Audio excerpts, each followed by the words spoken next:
Hello students, today we start the first chapter of A Pact with the Sun of your supplementary reader, A Tale of Two Words, दो पक्षियों की कहानी। A Tale of Two Words एक moral story है, एक नैतिकता की कहानी है जिसके माध्यम से बच्चों को शिक्षा दी जा रही है कि उन्हें किस तरह की संगति का अनुसरण करना चाहिए, क्योंकि जो जैसी संगति में रहता है उस पर वैसा ही प्रभाव पड़ता है। अच्छी संगति में रहने वाले बच्चे अच्छे गुणों का अनुसरण करते हैं और गलत संगति में रहने वाले बच्चे गलत गुणों या अवगुणों का अनुसरण करते हैं। तो इस कहानी के माध्यम से यही बताया जा रहा है कि बच्चों हमेशा अच्छी संगति का ही अनुसरण करना चाहिए। तो देखते हैं a tale of two words story के माध्यम से किस तरह से बच्चों को शिक्षा दी जा रही है। तो हम पहला अपना पैराग्राफ स्टार्ट करते हैं और सुनते हैं।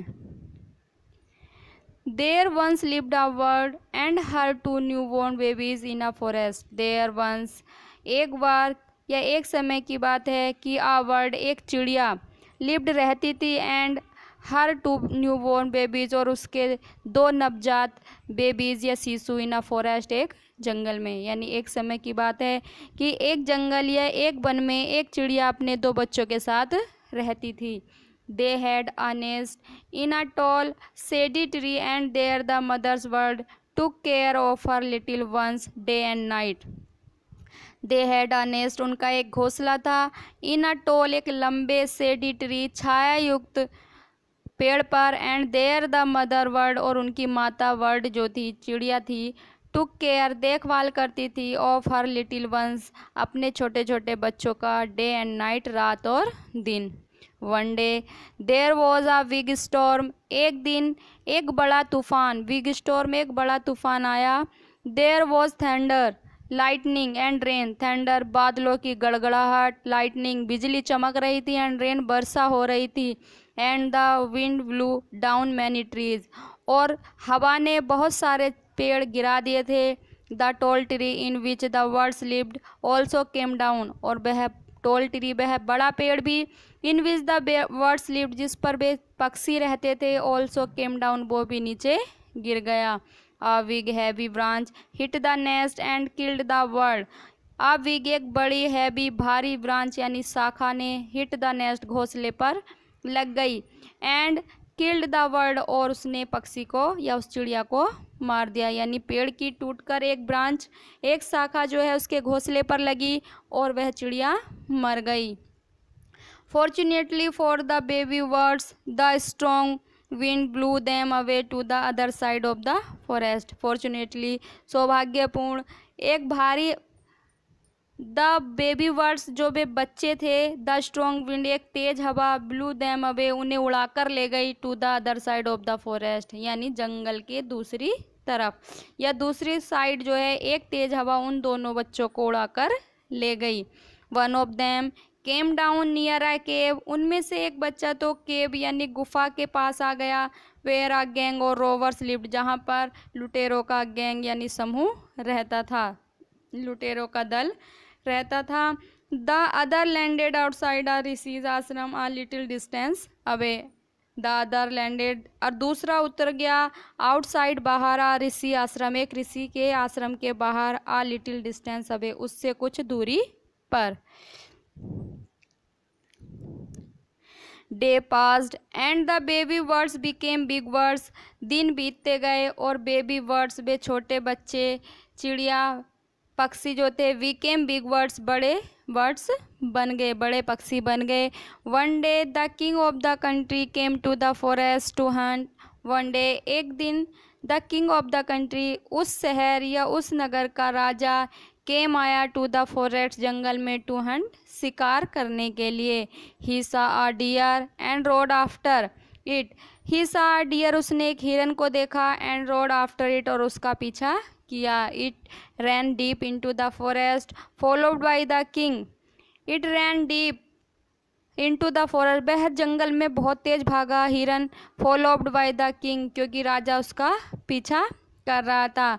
सून the king lost his way राजा ने शीघ्र ही राजा अपना रास्ता भूल गया and didn't know where he was और वह नहीं जानता था कि वेयर ही वॉज उसे कहाँ जाना है। राजा अपना रास्ता भूल गया।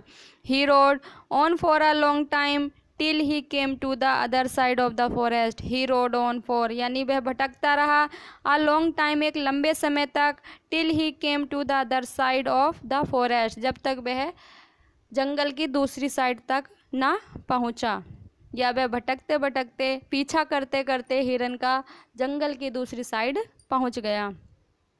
वेरी टायर्ड बाई नाउ अब तक वह बहुत टायर्ड यानी थक गया था। He got off his horse वह अपने घोड़े से उतरा, and sat down under a tree और एक पेड़ के नीचे बैठ गया। That stood near a cave जो उस केव यानी गुफा के पास था। Suddenly he heard a voice cried out suddenly अचानक ही हर्ड उसने सुनी आ वॉइस एक आवाज़ जो क्राई आउट चिल्ला रही थी, क्या? क्विक हरी अप शीघ्र करो, there someone under the tree की पेड़ के नीचे कोई व्यक्ति है। Come and take his jewels and his horse आओ और उसके ज्वेल्स यानी जेवर गहने ले लो, जेवरात ले लो, एंड हिज हॉर्स और उसका घोड़ा। हरी जल्दी करो और एल्स हिल स्लिप अवे वरना वो भाग जाएगा। द किंग वॉज अमेज्ड राजा को आश्चर्य हुआ। ही लुक्ड अप उसने ऊपर देखा, and saw a big brown bird उसने देखा एक बड़ा भूरा पक्षी है ऑन द ट्री पेड़ पर, under which he was sitting जिस पेड़ के नीचे राजा बैठा हुआ था उसी पेड़ पर वो एक बड़ा भूरा पक्षी बैठा है। ही ऑल्सो हर्ड फेंट noises issuing from the cave और उसने कुछ फेंट नॉइजेज यानी धुंधली सी आवाज़ें सुनी इशूइंग फ्रॉम द केव जो गुफा से आ रही थी। He quickly got on to his horse वह शीघ्रता से अपने घोड़े पर चढ़ा, एंड रोड अवे और वहाँ से भाग निकला as fast as he could जितनी भी तेज वो वहाँ से भाग सकता था। सून शीघ्र ही came to a clearing which looked like an ashram शीघ्र वे वहाँ से क्लीयरिंग एक साफ जगह आ गया जहाँ से एक आश्रम दिखाई दे रहा था। इट वॉज द ऋषि आश्रम वह एक ऋषि का आश्रम था। The king tied his horse to a tree राजा ने टाइड बांध दिया हिज हॉर्स अपना घोड़ा टू अ ट्री एक पेड़ से, and sat down in its shade और उसकी शेड यानी छाया में बैठ गया। Suddenly he heard a gentle voice announce और उसने अचानक ही हर्ड उसने सुनी अ जेंटल वॉइस एक विनम्र आवाज़ अनाउंस जो घोषणा कर रही थी, वेलकम टू द आश्रम आश्रम में आपका स्वागत है सर श्रीमान, प्लीज़ गो इनसाइड कृपया अंदर जाइए, एंड रेस्ट और आराम करिए। The rishi will be back soon ऋषि शीघ्र ही आ जाएंगे आने वाले होंगे। There some cold water in the pot बर्तन में कुछ ठंडा पानी है। Please make yourself comfortable कृपया अपने आप को सुविधाजनक बनाइए या पानी पी लीजिए और आराम करिए। द किंग लुक्ड अप राजा ने ऊपर देखा, and saw a big brown bird in the tree कि पेड़ पर एक बड़ा सा भूरा पक्षी बैठा हुआ है। ही वॉज अमेज्ड वह आश्चर्यचकित हुआ कि this one looks like the other world outside the cave कि this one looks like the other world कि यह पक्षी तो वैसे ही दिखता है जैसे कि उसने केव के पास देखा था, गुफा के पास देखा था। He said to himself loudly he said उसने कहा टू हिमसेल्फ स्वयं से लाउडली एक ऊंची आवाज़ में कि ये पक्षी तो वैसे ही लग रहा है जैसे मैंने गुफा के पास देखा था। You are right sir answered a bird उस पक्षी ने जवाब दिया कि तुम सही कह रहे हो सर श्रीमान। ही इज़ माई ब्रदर वह मेरा भाई है, but he has made friends with rovers लेकिन उसने ही हैज़ मेड वह बन गया है रोवर्स यानी लुटेरों का दोस्त। He now talks as they do अब वह वैसी ही बातें करता है जैसे वे करते हैं। He doesn't talk to me any more और वह मुझसे ज़्यादा बातें नहीं करता है। Just then the rishis enter the ashram just then उसी समय ऋषि ने आश्रम में प्रवेश किया। वेलकम सर स्वागत है श्रीमान। He said to the king उसने राजा से कहा। प्लीज़ कम इनसाइड कृपया अंदर आइए, and make your self at home और आराम करिए। यू लुक टायर्ड तुम थके हुए दिख रहे हो। रेस्ट फॉर अ वाइल कुछ समय के लिए आराम करो। Then you can share my food तब तुम मेरा फूड को शेयर कर सकते हो, मेरे साथ खाना खा सकते हो। The king told the rishis the story of the two birds. उस राजा ने ऋषि को उन दो पक्षियों की कहानी सुनाई। And how each had behaved so differently though they looked so like. And how कैसे ईच हैड बिहेव्ड कि प्रत्येक, दोनों में से प्रत्येक ये अलग अलग कैसे बिहेव्ड, उनका व्यवहार सो डिफरेंटली इतना अलग है। दो यद्यपि दे लुक्ड सो अलाइक जबकि वे एक जैसे दिखाई देते हैं, लेकिन दोनों के व्यवहार में कितना अंतर है। The forest is full of surprises. The forest he said, उसने कहा कि यह जंगल तो सरप्राइजेज यानी आश्चर्यों से भरा हुआ है। The Holi man smiled and sad, वह पवित्र व्यक्ति यानी ऋषि मुस्कुराए और कहा, आफ्टर ऑल आखिरकार one is known by the company one keeps, कि आखिरकार एक व्यक्ति तो जान ही गया है कि हमें कैसी कंपनी या कैसे साथ में रहना चाहिए।